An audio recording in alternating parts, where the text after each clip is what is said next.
Hello everyone, my name is Xiaodong Yue. I'm a professor at Captain Normal University. Welcome to my course on personality psychology. Today's topic is what is the psychoanalytic approach to personality development. Now I want you to keep these questions in mind. First, what is Freud's view of a personality? Second, what is controversial about Freud's theory of psychoanalysis?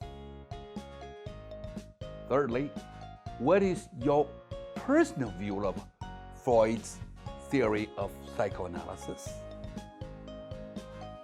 And finally, what do you think of Freud as a person?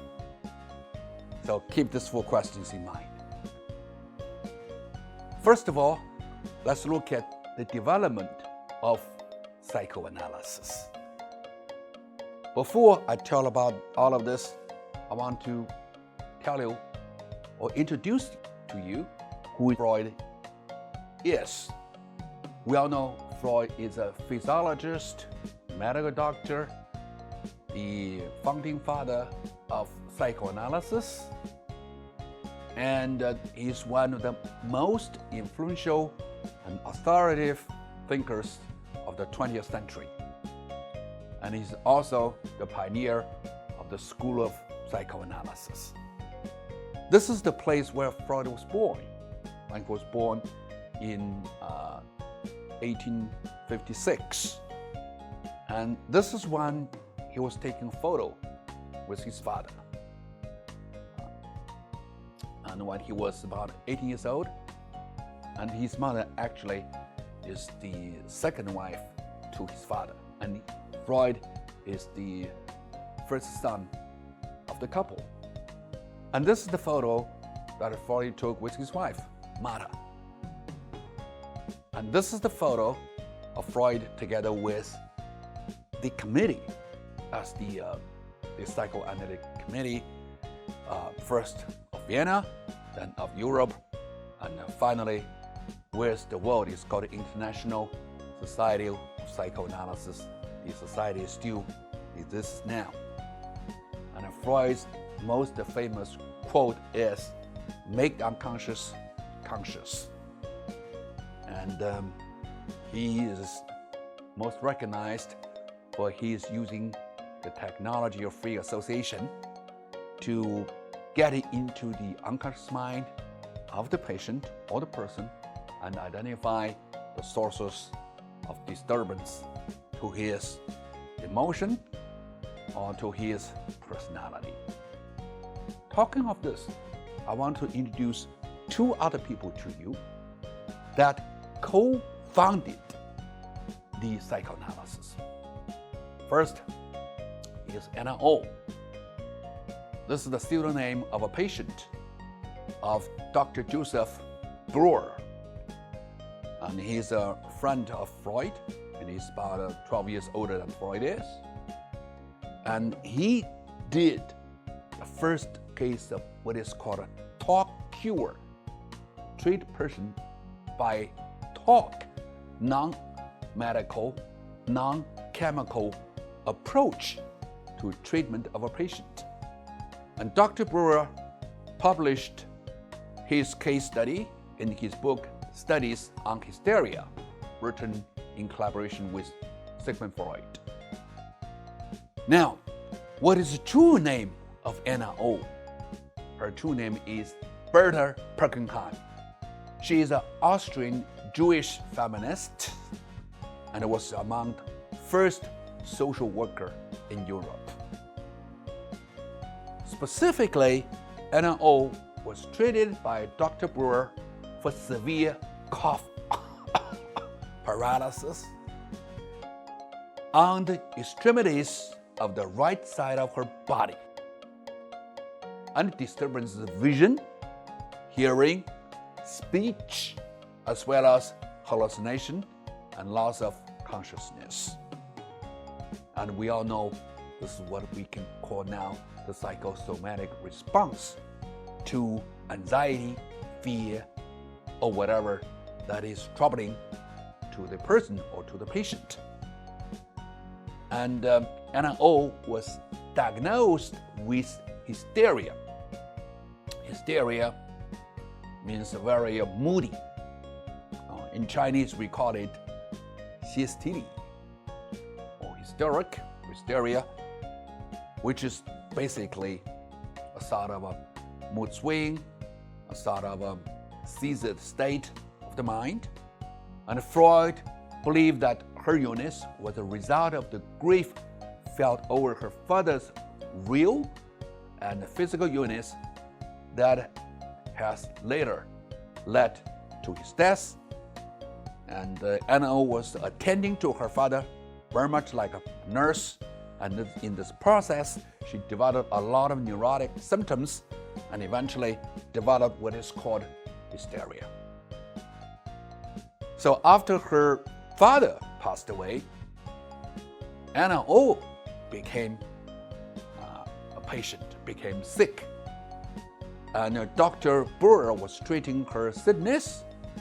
Her treatment is regarded as marking the beginning of psychoanalysis, as Dr. Brewer observed that whilst she experienced absences, which is a change of the personality accompanied by confusion, or depersonalized, become another person out of the sickness, she would mutter words or phrases to herself. This kind of self-talking and of hysteric symptoms that developed out of her anxiety over the past. And in inducing her to a state of hypnosis, Dr. Brewer found that these words were profoundly melancholic fantasies, and sometimes characterized by poetic beauty. So that's something that is hysteric. Now, I don't have to go on, but the point is, Dr. Joseph Brewer and Anna O, or Berta Perkenheim, together with Dr.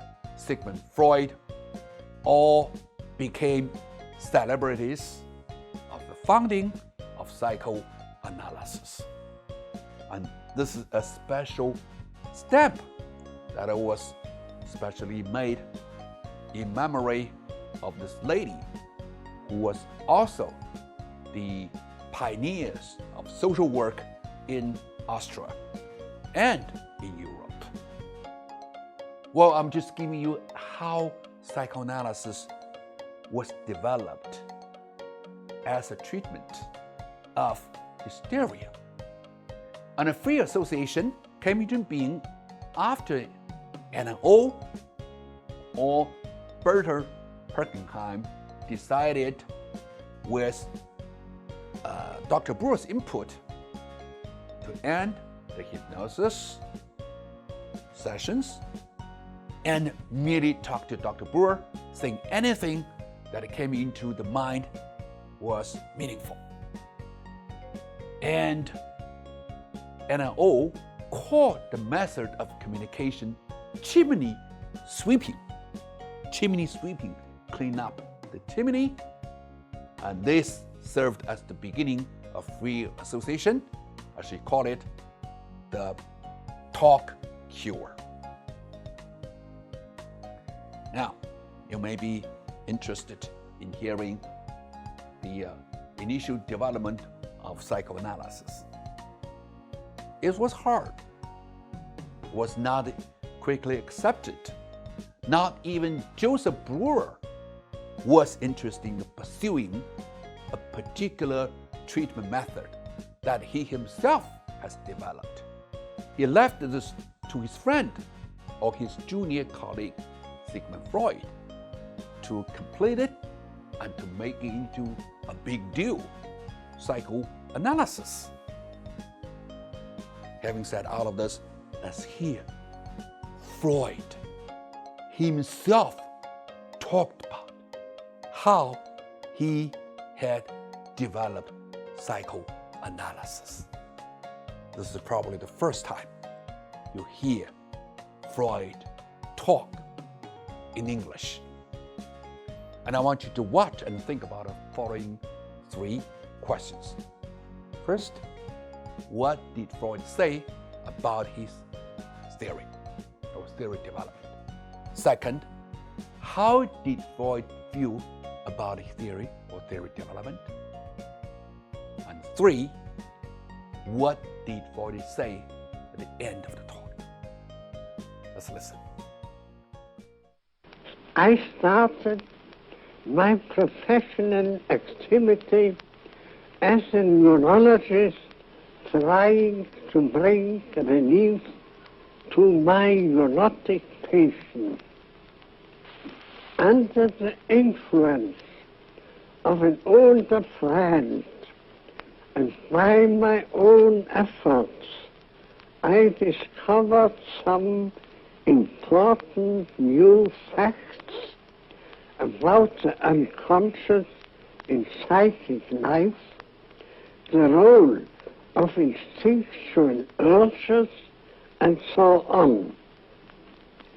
Out of these findings grew a new science, psychoanalysis, a part of psychology, and a new method of treatment of the neurosis.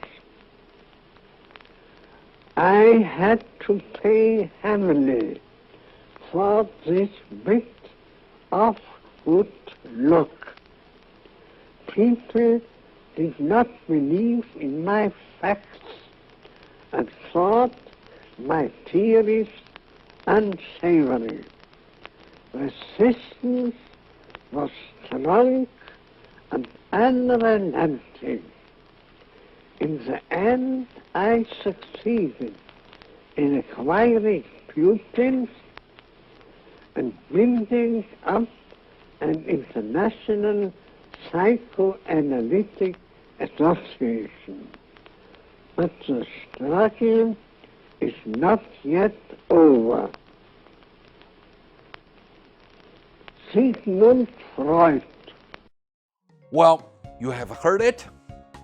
You can marvel Freud's courage and commitment to development of psychoanalysis.